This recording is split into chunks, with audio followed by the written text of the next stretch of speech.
귀엽고 깜찍하고 발랄하고 쓰리고 김영민 아나운서와 함께합니다. 안녕하세요. 아, 오늘 정신이 없으신 것 같아요. 예, 아니 왜 이게 원고가 바뀌었죠? 아. 예, 쓰리고 김영민 아나운서가 없어져 버렸어요. 아하, 그리고 뉴스 자켓인데. 네, 어디 가십니까? 네? 어디 가는 거 아니잖아요. 아니죠. 그렇죠. 네. 예, 알겠습니다. 국회로 먼저 저희가 가보도록 하겠습니다. 오늘 본회의에서요, 여야가 70여 개의 법안을 처리할 예정인데요. 어떤 법안들이 대기하고 있습니까? 네, 오늘 오후에 국회 본회의가 예정돼 있습니다. 70여 개의 민생 법안, 비쟁점 법안들을 처리할 예정인데 네. 일단 상임위를 거쳐서 법사위까지 통과한 법안들을 보면 네. 먼저 딥페이크 성범죄 방지법, 처벌법 이 법안이 준비가 돼 있습니다. 네. 딥페이크 성착취물인 걸 알면서도 소지하거나 시청하기만 해도 3년 이하의 징역 또는 3천만 원 이하의 벌금에 처하도록 하는 내용이고요. 네. 육아휴직 기간을 현행 2년에서 3년으로 배우자 출산 휴가를 10일에서 20일로 늘리는 내용의 법 개정안도 본회의 처리를 기다리고 있습니다. 또 국가가 한부모 가족에게 양육비를 먼저 지급한 뒤에 비양육자로부터 나중에 받아내는 이 양육비 선지급제 도입 근거를 담은 양육비 이행법 개정안도 통과가 예정돼 있고요. 판사의 임용 법조 경력 요건을 네. 기존은 10년이었는데 이걸 5년으로 완화한 법원조직법 개정안도 법사위를 통과했습니다. 양육비 못 받으신 분들 굉장히 많기 때문에 이 양육비를 국가가 먼저 지급하는 거는 굉장히 좋은 것 같은데 법조 경력 요건을 10년에서 5년으로 완화하는 것 이게 좋은 건지는 좀 저는 법조인으로서 좀 의문인데 또 법사위를 통과했다고 하니까요. 지켜보도록 하고요.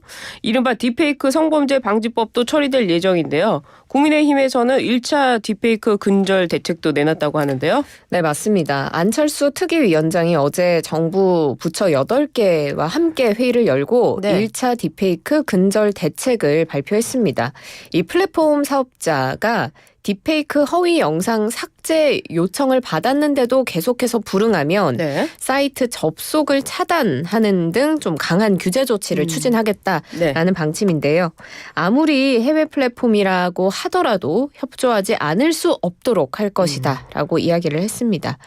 이 외에도 특위는 지금은 아동 청소년 대상 디지털 성범죄로만 위장 수사가 한정이 돼 있는데 이 범위를 성인을 대상으로까지 확대하는 방안 추진하기로 했고요. 또 AI 생성물에 대한 워터마크 도입을 의무화하고 디지털 성범죄 피해자의 지원 확대도 추진하기로 했습니다. 그렇습니다. 온라인 피해 정말 중요하죠. 디지털 피해는 한번 딱 나오면은 이걸 돌이킬 수가 없죠. 네, 돌이킬 수도 없고 해소할 수도 없고 지워지지도 않고 평생을 가는 거기 때문에 강력한 대책이 필요하다 이렇게 보이네요. 윤석열 대통령이 제2요구권을 행사한 법안들에 대한 재표결도 같이 이루어진다고 하는데요. 어떤 법안들입니까? 네, 야당이 단독으로 강행 처리해서 윤 대통령이 제2요구권을 행사한 법안들 재표결이 이루어집니다. 방송사법, 또 전국민 25만 원 지원법, 노란봉투법 등인데요. 일단은 다시 돌아온 법안이기 때문에 재적의원 과반 출석의원 3분의 2 이상 찬성이 돼야 합니다. 네. 이 얘기 할 때마다 이제 국민의힘의 이탈표 몇 그렇죠. 표가 필요한가요? 얘기하는데 8명 이상의 이탈표가 전원 출석 기준으로 필요한데 그럴 가능성은 좀 작다라는 평가입니다. 그러게 말입니다. 예, 윤 대통령과 지도부 만찬이 있었는데 이탈표를 기대하기는 좀 어렵지 않을까 싶기도 한데요. 김건희 여사가 포함된 국회 법제사법위원회 국정감사 증인과 참고인 명단이 또 야당 단독으로 통과가 됐다고 하는데요. 누가 있습니까? 네, 지금 100명 규모의 증인, 참고인 명단이 야당 단독으로 채택이 됐는데 네. 이 규모 안에 지금 김건희 여사가 포함이 돼 있습니다. 국회 법제사법위원회 국정감사 증인, 참고인 명단에 김건희 여사가 포함이 돼 있다라는 건데 민주당이 일방적으로 증인 채택을 하자 국민의힘에서 표결 직전에 퇴장하는 일도 있었습니다. 네. 민주당은 사실 지난 7일에도 이 윤 대통령 탄핵소추안 발의 청원 관련해서 청문회 때 김건희 여사를 또 증인으로 채택을 했는데 네. 불출석한 바 있습니다. 그리고 이 외에도 민주당은 지금 공천 개입 의혹의 핵심 인물인 김영선 전 국민의힘 의원, 명태균 씨까지도 증인으로 불렀습니다. 그렇군요. 이 행정안전위원회에서도 국감 증인 명단 명단에 김영선 전 국민의힘 의원과 명태균 씨도 포함시켰다고 하는데요. 어떻습니까? 네, 맞습니다. 법사위뿐 아니라 행안위에서도 이 두 사람을 증인으로 포함시켰는데요. 행안위가 지금 김 여사 공천 개입 의혹과 관련해서 김영선 전 의원, 명태균 씨 다음 달 국정감사의 증인으로 채택을 했습니다. 이것도 민주당의 요구에 따른 네. 거고요. 이 외에도 윤재순 대통령실 총무비서관, 인테리어 업체 대표 등이 이제 오는 7일에 열리는 행안부 국정감사 증인 명단에 포함됐습니다. 이게 대통령 관저 내에 정자 신축, 사우나 증축 같은 불법 증축 의혹을 따져 묻겠다는 것의 일환이고요. 네. 또 국민의힘에서는 죄송합니다. 민주당의 양문석 의원의 새마을금고 편법 대출 의혹 관련해서 박정학 대구수성 새마을금고 이사장을 증인으로 포함시켰습니다. 양문석 의원이 불구속 기소가 됐던데 그와 관련돼 있나 보네요. 우원식 국회의장도 김건희 여사를 둘러싼 의혹에 대해서 우려를 표했는데 어떻습니까? 네, 우원식 국회의장이 한국방송기자클럽 초청 토론회에서 한 발언입니다.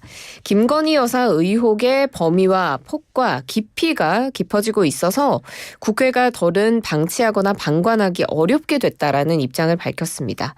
지금 윤 대통령이 김건희 여사 특검법에 대해서는 제2요구권을 행사할 것으로 예상이 되는데 여기에 대해서 우 의장은 어느 정권도 대통령 본인 가족과 측근 의혹이 제기됐을 때 거부한 적이 없었다. 대통령이 적극적으로 문제를 풀어가기 위한 노력을 하는 것이 국민 민심에 맞는다고 이야기했습니다. 그리고 김 여사 특검법을 거부하면 이제 야권에서 탄핵 추진할 가능성도 있느냐 이런 질문에는 탄핵은 명백한 불법이 드러나야만 하는 것이라면서 신중한 논의가 필요하다고 이야기했습니다. 한편 검찰은요. 김건희 여사의 명품 가방 수수 의혹 사건에 대해 최종 처분 방향을 고심하고 있다고 하는데요. 도대체 그 이유가 뭡니까? 네, 맞습니다. 지금 수심위가 다 끝났고 막판 법리 검토가 진행 중인데 네. 지금 김 여사, 최 목사에 대한 수심위가 열렸습니다. 김 여사에 대해서는 수심위 때 만장일치로 불기소 처분 권고가 나왔는데 네. 반면에 최재형 목사에 대한 수심위에서는 단 한 표 차이로 최 목사를 청탁금지법 위반 혐의로 기소해야 한다. 이렇게 판단했습니다. 보도에 따르면 지금 검찰은 김 여사에 대해서는 이 청탁금지법 위반 혐의로 기소할 수 없다라는 기존 수사팀 결론을 유지하는데 무게를 싣고 최종 법리 검토 중인 것으로 알려지고 있는데요. 네. 반면에 이 명품 가방을 준 최재형 목사의 경우에는 수심이 권고에 따르는 방향까지도 포함해서 고심하고 있다고 합니다. 그래요. 서로 주고 받고에 있어서 뇌물죄도 다른데 이 청탁금지법도 다른 모양입니다. 알겠습니다. 이 결론 나오면 또 이야기해야 되겠네요. 네.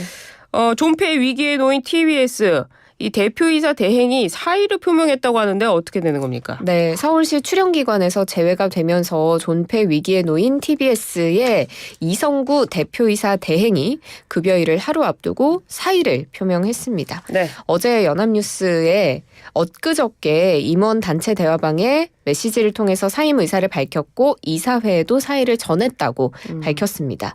임원진에게 전한 메시지가 공개됐는데 네. TBS를 살려보려고 노력을 했는데 여러 면에서 부족함을 느낀다라고 이야기를 했고요. 대표이사 대행직에서 사임하더라도 이사회의 일원으로 위기 극복에 도움이 되도록 노력하겠다고 이야기했습니다. 예, 이 TBS 교통방송 대규모 구조조정안을 결재하기도 했었는데요. 남아있는 직원들은 어떻게 되는 겁니까? 네, 일단은 이성구 대표이사 대행이 다음 매달 31일을 해고 예정일로 명시하면서 재단 직원 전원에 대한 구조 행위를 위한 해고 예고 계획안을 결재했는데요. 네. 필수 인력을 제외한 인력을 구조 조정하는 내용입니다. 무급휴직을 원하는 사람은 무급휴직하고 그밖에 방송 제작을 위한 필수 인력을 제외한 직원은 10월 말에 해고된다라는 취지의 내용인데요. 네.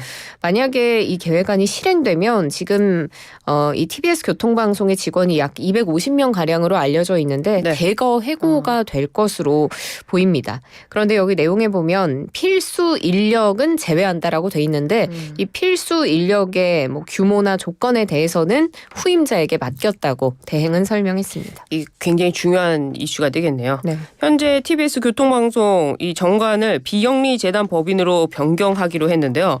방통위가 TBS 교통방송의 정관 변경 신청을 반려했다는 겁니다. 왜 그러는 겁니까? 네, TBS 교통방송이 최근 서울시로부터 출연기관 지정이 해제가 되자 네. 민간의 기부를 받기 위해서 이 정관을 비영리 재단 법인으로 변경하기로 했습니다. 예. 그래서 방통위에 허가를 요청했는데 이 방통위가 정관 변경 신청을 반려한 겁니다.